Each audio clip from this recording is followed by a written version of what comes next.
Give thanks to the Lord, for he is good. His love endures forever.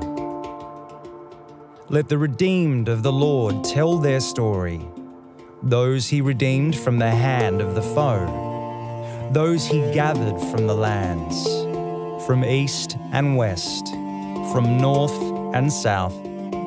Some wandered in desert wastelands, finding no way to a city where they could settle. They were hungry and thirsty, and their lives ebbed away. Then they cried out to the Lord in their trouble, and he delivered them from their distress. He led them by a straight way to a city where they could settle. Let them give thanks to the Lord for his unfailing love and his wonderful deeds for mankind. For he satisfies the thirsty and fills the hungry with good things. Let the one who is wise heed these things and ponder the loving deeds of the Lord.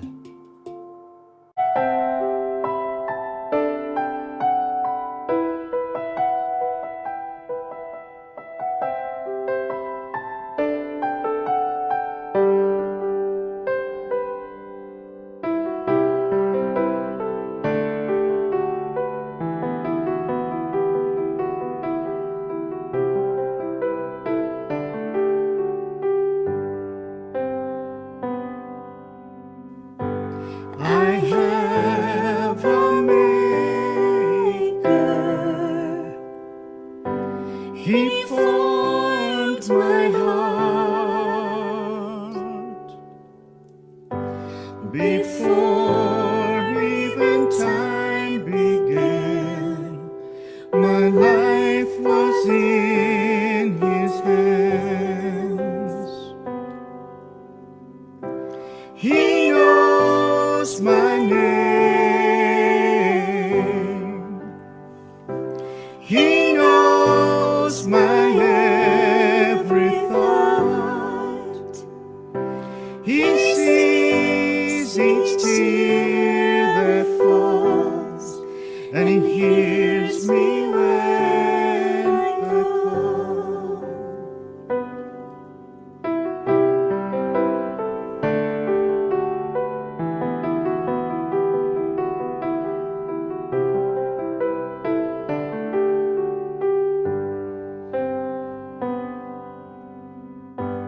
I have a Father.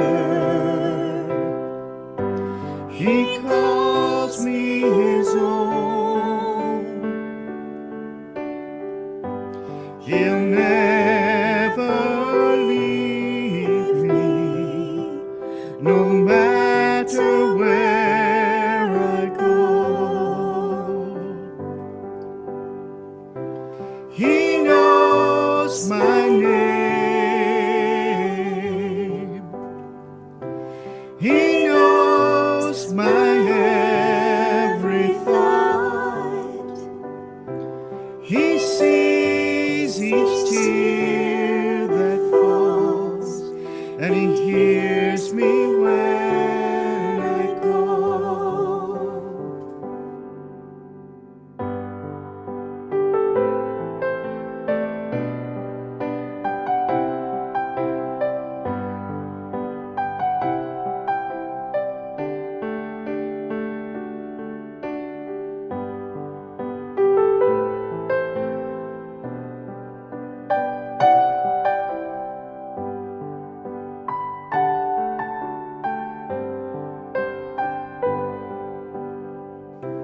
He knows my name. He knows my every thought.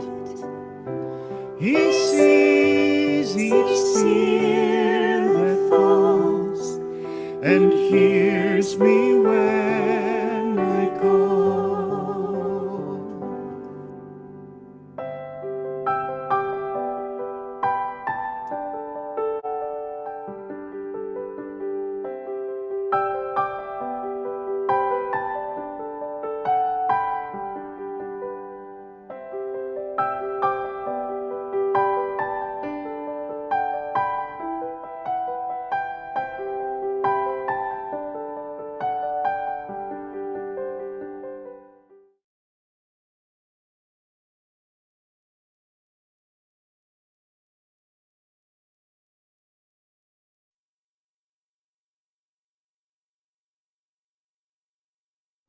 Long ago, when sailing ships ruled the sea, this captain and his crew were always in danger of being boarded by pirates.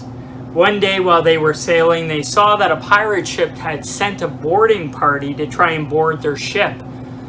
So the crew became worried, but the captain was calm, and he bellowed to his first mate. He said, "Bring me my red shirt." The first mate quickly got the captain's red shirt, which the captain put on, and then he led his crew into battle against the pirates. And although there were some casualties among the crew, the pirates were defeated. Weary from the battles, the men sat around on the deck that night recounting the day's events. When a crew member looked at the captain and asked, "Sir, why did you call for your red shirt before the battle?" And the captain explained, "If I am wounded in battle, the red shirt doesn't show the blood, so the men will continue to fight unafraid." And the men sat in silence, and they were amazed at the courage of their captain. And as dawn came the next morning, the lookout screamed that there were pirate ships, 10 of them, and they had boarding parties. And they were on their way. And the men became silent, and they looked to the captain, their leader, for his usual command. And the captain, calm as ever, bellowed, "Bring me my brown pants." Before I read our passage this morning, I think we need a little bit of background. The Gospel of Mark is a discipleship journal. It is a collection of accounts to introduce us to Jesus and his way. Curiously, Mark has 2 return trips across the Sea of Galilee. Standing in Jerusalem and looking up at the Sea of Galilee on the west side, we know that that is the Jewish side. And on the east side, that's the Roman side, or the Gentile side. And so in both trips that Mark records, going east into the Gentile side, they encounter storms. But going west, coming home, it was smooth sailing. Many storm and water stories in the Hebrew Bible, like the story of Noah, the story of the Exodus, the story of Jonah. And so when we consider this story, we have to ask ourselves, is this just a literal storm? Is this just a reporter's account? Or is this storm more than that? Is this a teaching for us to dig a little deeper into? So let's read Mark chapter 4, verses 35 to 41. It says, "On that day, when evening had come, Jesus said to them, 'We should go over to the other side.' So after leaving the crowd, they took him," that is Jesus, "with them, as he was in the boat, and the other boats were with them. Now a fierce windstorm formed, and the wind and the waves began to break into the boat, so that the boat began to fill. But Jesus was in the stern, sleeping on a cushion. They woke him and said to him, 'Teacher, do you not care? We are perishing.' So getting up, he rebuked the wind and said to the sea, 'Be still,' and settle down. And the wind stilled, and there was a great calm. And he said to them, 'Why are you so fearful? Have you still no faith?' And being full of great fear, they said to one another, 'Who is this, that even the wind and the sea listen to him?'" You know, this is an interesting story. We notice in verse 35 that it is Jesus who suggests that they should go. And in verse 36, it says this funny little phrase. It says, "They took him." Was this just overconfident fishermen, comfortable on the sea and their boats? Was this a "we got this" Jesus? Is this deliberate language by Mark that builds a plot? In verse 36, there is this other odd sentence about other boats. I guess there's lots of ways to cross the sea, but Jesus is in this boat, and Mark focuses on that. And then in verse 37, there's this fierce windstorm, the wind and the waves into the boat, this danger, and it's at night. And a good Jewish person would remember the story that Daniel told, as recorded in Daniel chapter 7, verse 2. It says, Daniel speaking, "I saw in my vision by night, and behold, there were the four winds of heaven that were stirring up the great sea, and the four great beasts came out of the sea." You know, in verse 38, moving on, Jesus was in the stern. Jesus was not hidden. We know that everyone could see him. He was in the front seat beside the driver. Everyone could see him. He was right there. And yet the disciples say, "Do you not care? We are perishing." It's the cry of the people. And it reminds us in some way of Exodus chapter 2, verse 23, when the Israelites were enslaved in Egypt. And the Israelites groaned in their slavery, and they cried out, and their cry for help because of their slavery went up before their God. And in Psalm 94, when they were exiled and enslaved, Psalm 94:3 says, "How long will the wicked be jubilant?" Their cries to God in this song. And then there is this critical turn in the story, and most of us honestly miss it. The situation has exceeded the disciples' frame of function. They're no longer able to function and to deal with the situation. They're now in a trauma mode, really. And they're unable to function. So Jesus literally pulls the plug on this. And he ends the lesson, and he moves to plan B, and he says, "I better settle this down before these guys lose their stuffing." And then he addresses the real problem. He says in verse 40, and this is really important, he says, "Why are you so fearful?" There was first the literal storm with the wind and the danger, but then there was a second storm, this internal storm of fear and danger. We have to ask ourselves, what is the failure here? And what is the success here? And last but not least, how many sermons have you heard and how many Bible studies have you been in that turn this great statement of fear into a statement of faith? It says, "Who is this that even the wind and the waves listen to him?" The disciples, they were full of fear when they said that. That wasn't a faithful statement.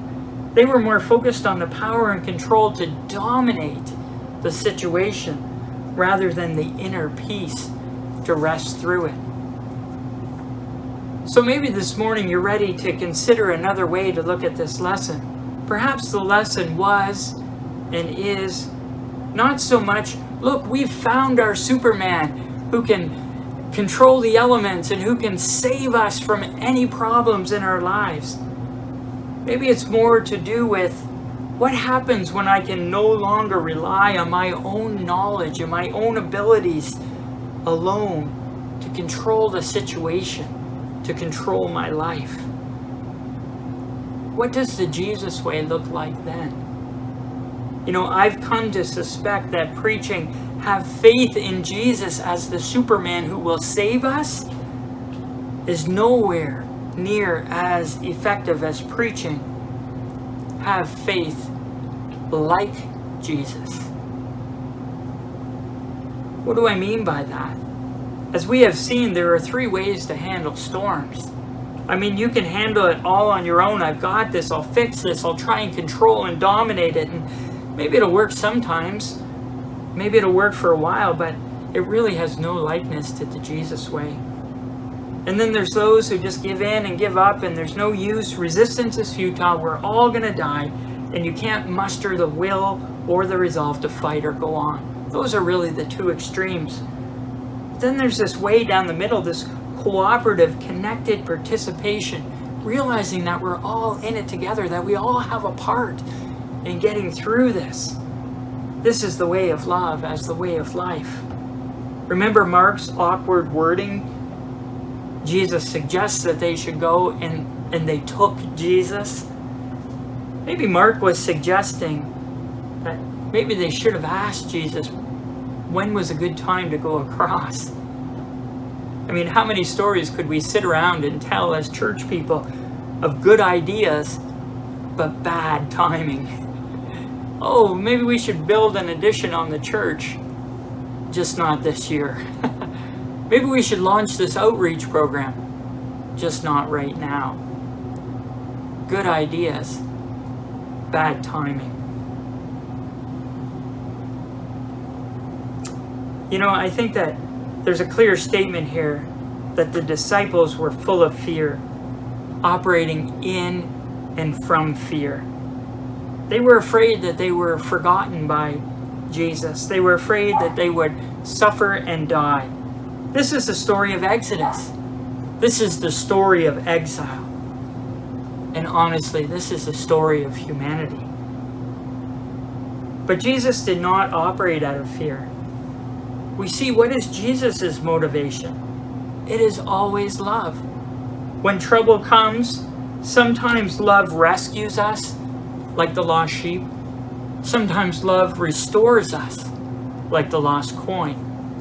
And sometimes love reconciles us, like the lost son. This is a love-driven life, not a fear-driven life.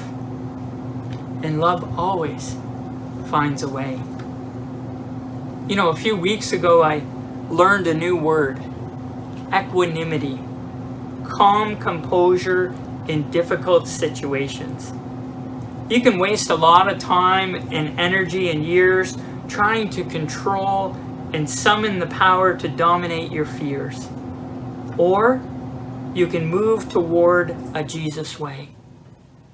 You can have faith like Jesus that doesn't live from fear, and instead it is a way that causes and chooses us to love as the source, the center, and the focus of our lives. Imagine facing every storm, not terrified and not feeling alone or not feeling empty, but calmly standing on love. I may still face storms, the winds and the waves and the danger. I may still have to grab a bucket and bail. I may still have to wait out the blast. But that storm never causes me to move from love into fear, because I'm solidly rooted in love. Honestly, I think if you're looking for a miracle in this story, I think that's it. Fear says, who is this who can control the elements around me? But love says, who is this who can love no matter what? No red shirt, no brown pants. Only a commitment to the way of love as the way of life. Amen.